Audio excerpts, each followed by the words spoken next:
nice that you guys are with us today. My name's Susannah. I run the Good Property Company. So you've got the YouTube channel and you've got the website if you want stuff straight away. And today I'm absolutely proud and delighted to be with Jack and the bottle. His father-in-law runs a vineyard in Spain. Aren't we lucky? And Jack actually runs JBS Lettings, which is the company that works. Well, you manage my properties now, and that was a kind of 2.5 year transition. So we're doing a series of interviews which will be super useful for you guys on how to work with your letting agent and some really important tips on how to manage those properties, even if you're deciding to self-manage.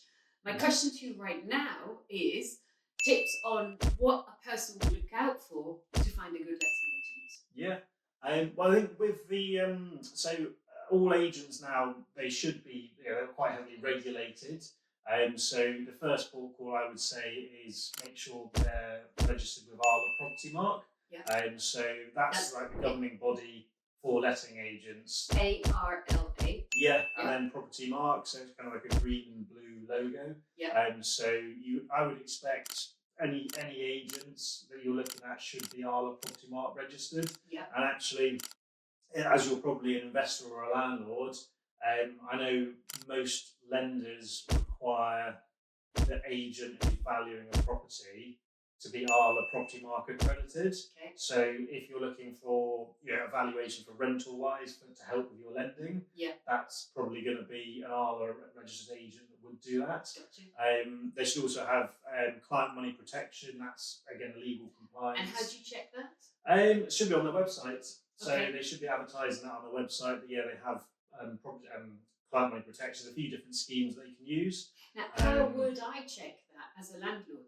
So they should be advertising on their website. Can you tell I didn't check that? No, to be fair, we share the same accountant and the same bookkeeper. Yeah. So I don't think it's going to be a problem. But I've never checked for that. That's really interesting. Yeah, so every agent needs to advertise their client money protection on their website somewhere. Gotcha. So you will find ours. The certificate is uploaded onto our website. Gotcha. And that then gets updated every year with the new certificate. I've just learned something new. So that means obviously you're protected if, for example, the agent does something bad with the money or closes down. Because people do start, they do run off with money, don't they? And they do leave landlords occasionally high and dry. I've seen it happen. Yeah. But I would say obviously just checking the regulation of your agent. So are they Arla Property accredited? Do they have client money protection? Are they in like a redress scheme as well? Which again is another legal, sort of compliance exercise to follow. Do you have landlords asked to see a copy of your insurance? Never actually, no. Oh wow! No. See, I always do that for all the trades, but I've never done that for you. Yeah. Whoops! So I mean, to be a member of Arla, the hoops that we have to jump through on an annual basis is there's quite a lot of compliance there. Okay. So we are submitting our insurance to them. So if you see the Arla logo, you know that the agent is insured, they're compliant, they follow like the best practice guidelines. And you would just go onto the Arla website and double check that you're.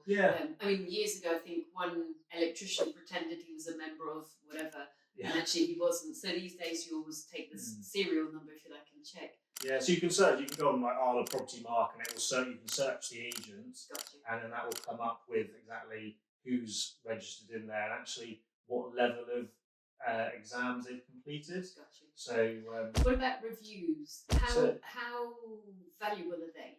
I think like Google reviews, for example, I would always check not necessarily like the good ones, right? But maybe the negative ones, because if you're looking at the negative ones and you can see actually how they performed in perhaps a bad situation, because if they've had a negative review from a tenant, for example, and the tenant's left a big description and all that kind of stuff, a tenant typically would have to be pretty badly treated, I think, to go to the extent of then leaving a Google review. Right. So I think there's always going to be a bit hit and miss with, obviously like the sort of top end ones from landlords and tenants.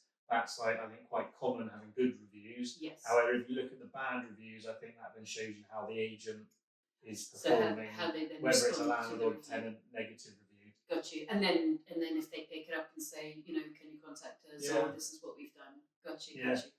Because I think I don't know. We've had we had a 1-star review Ooh. from one tenant.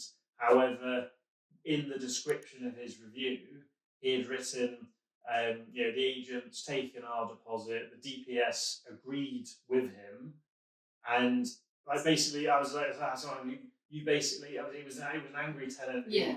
They had left the property in such a bad condition. Yes. Obviously, we had the inventory, we had the checkout, completely third party being like, well, we need to do this, this, and this to get it back to that level. Yeah. It was then they disagreed, so it then went to the DPS, which is DPS for folks. Deposit Protection Service, which is the resolution service. So that's like the unbiased third party then resolving the dispute, and the DPS agreed with everything that we had put in.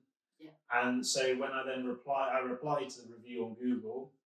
I said, I'm really sorry that you are unhappy about this, blah, blah, blah. However, this went through the correct channels, it was all documented. Yes. And then the next day he actually deleted his review. Oh, that's really so nice. I think it was like very Fair much. Play to him, actually. Well, yeah. You know, in a way to. It was just it was just explaining it. It was like that kind of thing. It was like, I think, you know, some agents maybe they might not take the time to explain. Or some I know do take the mickey when it comes to how they treat their tenants and the disputes and the deposits. Yeah. But I think as long as like you kind of everyone's on the same page, you follow. It's very black and white when you look at inventory, checkout, condition of the property. And then from a practical point of view, I suggest that you kind of take it slowly. So we started with, in fact, it was when I was under cancer treatment, so my brain didn't work at all. And we started by doing tenant find, and we tested out 5 agents, if you like. And then we narrowed it down, and so I think we did 2 years together of tenant find, because you know this is a really important decision. And now, I've handed over the student properties, and at the moment I'm still self-managing the single lets, but you do the tenant find on them, but they'll come through. So, and what was fascinating in that practical test was the variation between agencies, and it was astonishing, from very high quality, which is why we work with you, to, if I can be polite, very low quality, like I couldn't test the smoke alarm because I couldn't reach it. It was on the ceiling.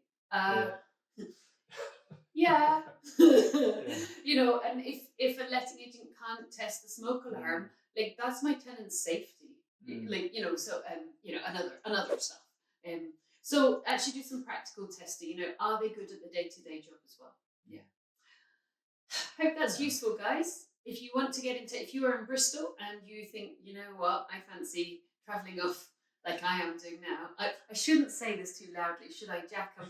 In my dining room next door, there are 4 books on travelling to Thailand. Did you notice them? I did notice them, Yeah, I'm going for 6 weeks while you're managing the properties. I shouldn't do this too much, should I? Or I'll get walloped. But if you are in Bristol and you feel like you really want to work with a great letting agent, I absolutely recommend Jack's company. Would you let them know how to get in touch? Yes, we're based up in BS7, and you can find us online at jbsbristol.co.uk.